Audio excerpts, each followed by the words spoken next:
안녕하세요. 제 이름은 강준혁이라고 합니다. 아마 제 이름을 들으면 그림 좀 아신다는 분들은 고개를 끄덕이실지도 모르겠네요. 네, 맞습니다. 평생 붓 하나로 한국 미술계의 거장 소리를 듣던 그 화가 강준혁입니다. 사람들은 제가 가진 수백억 대의 재산과 명예를 부러워하죠.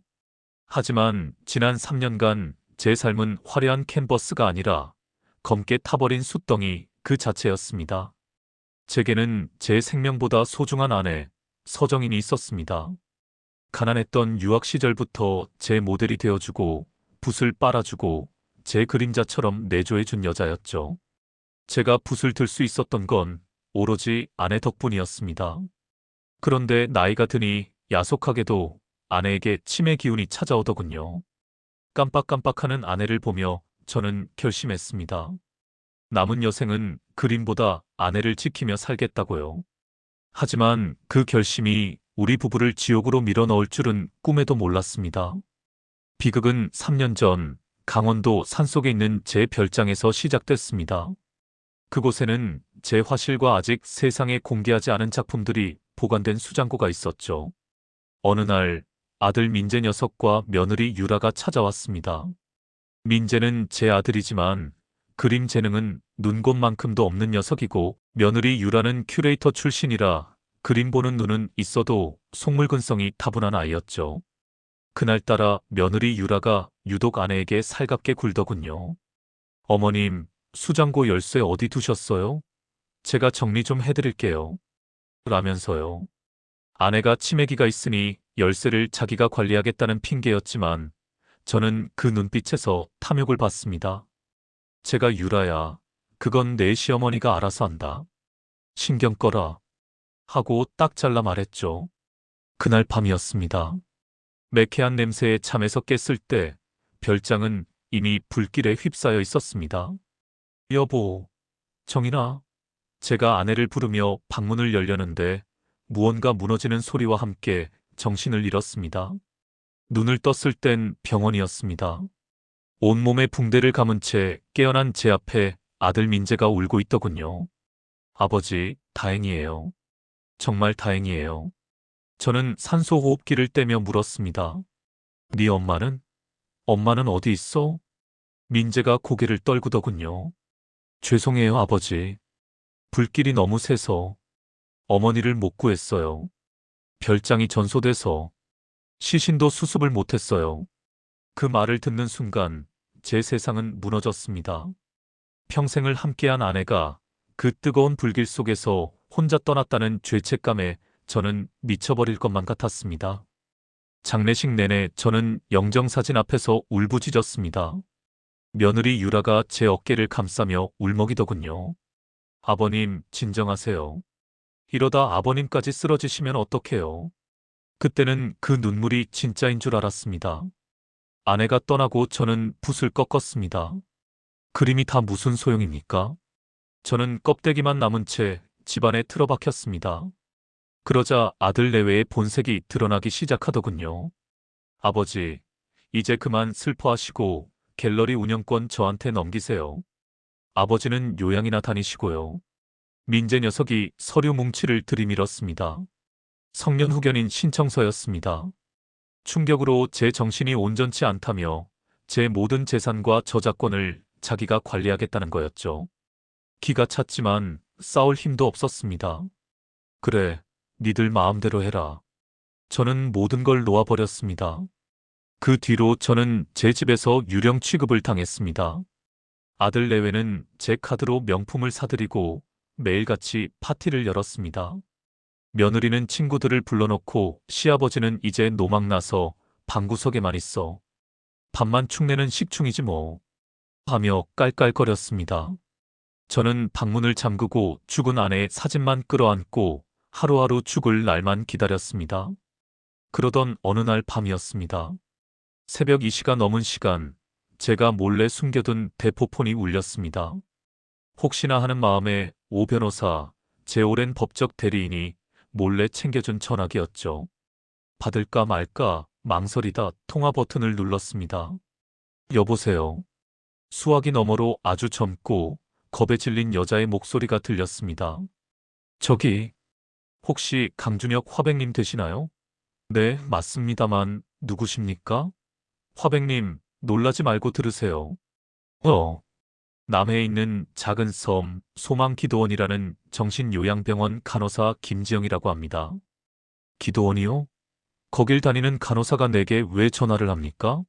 여기에 서정인 씨가 계세요. 네. 뭐라고요?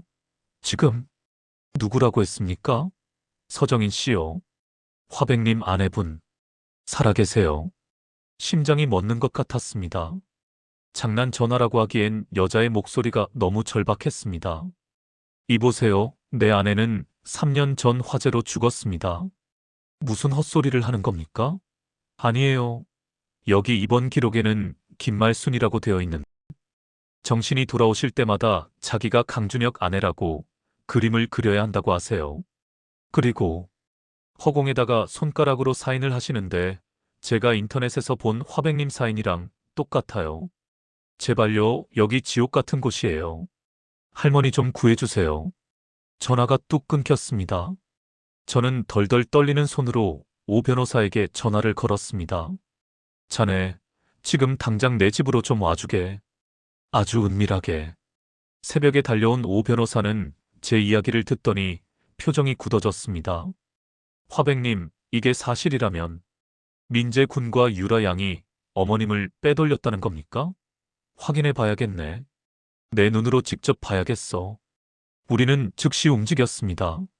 며느리에게는 요양차 며칠 여행을 다녀오겠다고 거짓말을 하고 오 변호사와 사설 경호원들을 대동해 그 남해의 외딴 섬으로 향했습니다.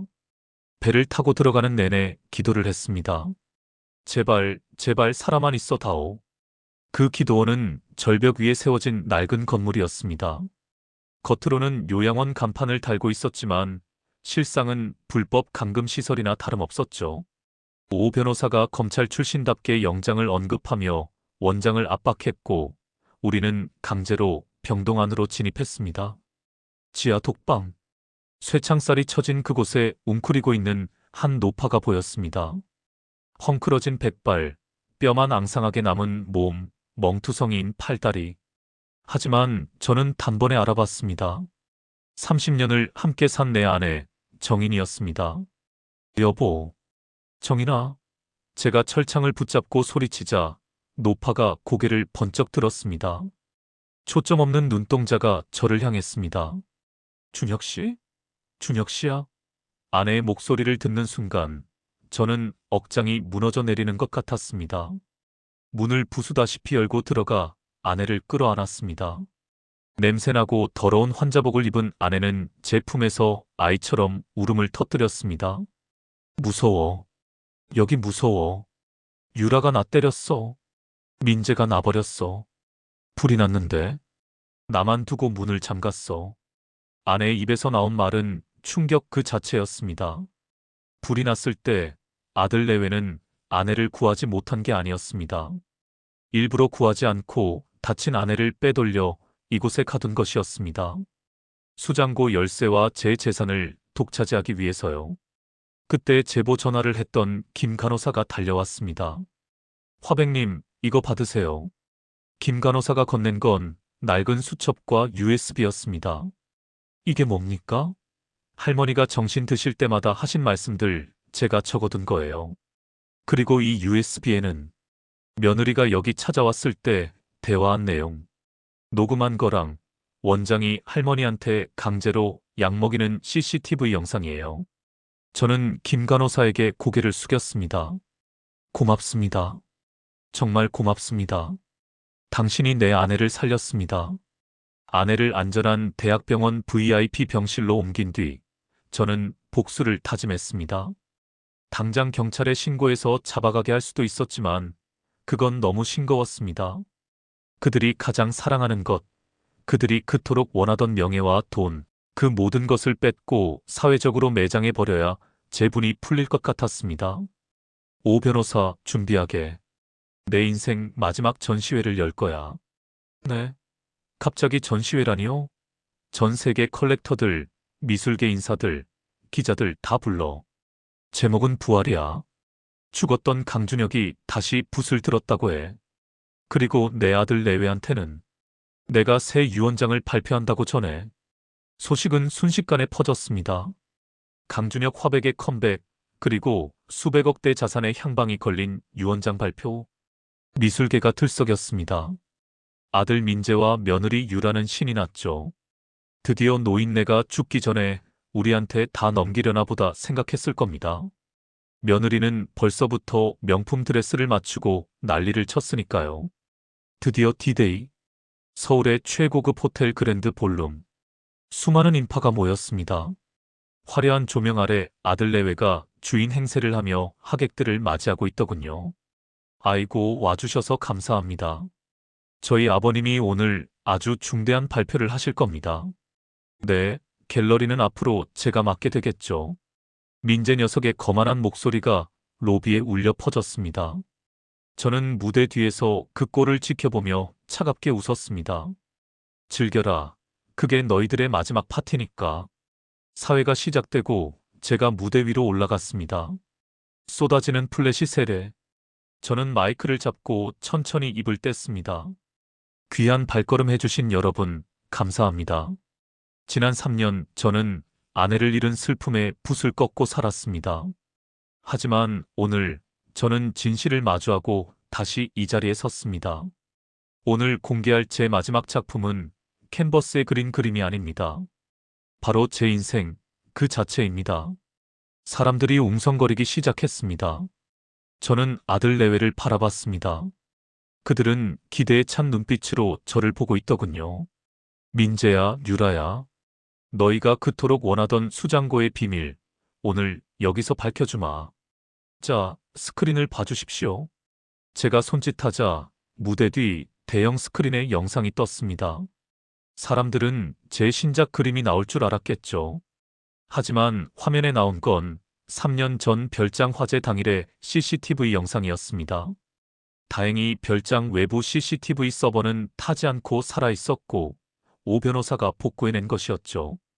영상 속에서 불길이 치솟는데 아들 민재가 아내를 업고 나오는 게 아니라 혼자서 수장고 열쇠만 챙겨서 뛰쳐나오는 모습이 선명하게 보였습니다. 그리고 쓰러져 있는 아내를 며느리 유라가 발로 툭툭 치더니 어딘가로 전화를 거는 모습까지. 장내가 술렁이기 시작했습니다. 이게 뭐야? 저거 민재 관장 아니야? 세상에, 엄마를 버리고 도망간 거야? 아들 내외의 얼굴이 사색이 되었습니다. 민재가 소리쳤습니다.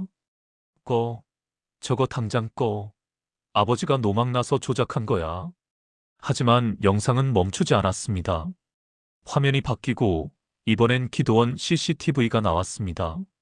며느리 유라가 쇠창살 안에 갇힌 아내에게 삿대질하며 소리치는 장면, 그리고 김 간호사가 녹음한 음성이 스피커를 통해 흘러나왔습니다. 노인네가 끈질기게도 살아있네. 제발 좀 죽어, 응? 당신만 죽으면 이 재산 다 우리 거야. 약 좀 세게 먹여요, 원장님. 침 질질 흘리게 만들라고요. 경악스러운 음성에 경매장은 침묵에 휩싸였습니다. 며느리 유라는 비명을 지르며 주저앉았습니다. 아니야. 이거 조작이야. 함정이야. 그때 제가 외쳤습니다. 그리고 오늘 이 자리에 진짜 주인공을 모시겠습니다. 여보, 들어와요. 볼룸의 문이 열리고 휠체어를 탄 아내 정인이가 들어왔습니다. 말끔하게 차려입은 3년 전처럼 고운 모습으로요. 김 간호사가 휠체어를 밀고 있었습니다. 사람들은 귀신을 본 듯 비명을 질렀습니다. 죽었다던 아내가 살아 돌아왔으니까요. 아내가 떨리는 손으로 마이크를 잡았습니다. 그리고 며느리를 향해 아주 또렷한 목소리로 말했습니다. 유라야, 내가 죽으라고 했지? 내가 죽어야 내가 산다고 했지? 그런데 어쩌니? 나 이렇게 살아왔는데. 너희가 나를 가둔 그 섬에서 내가 매일 밤 무슨 기도를 했는지.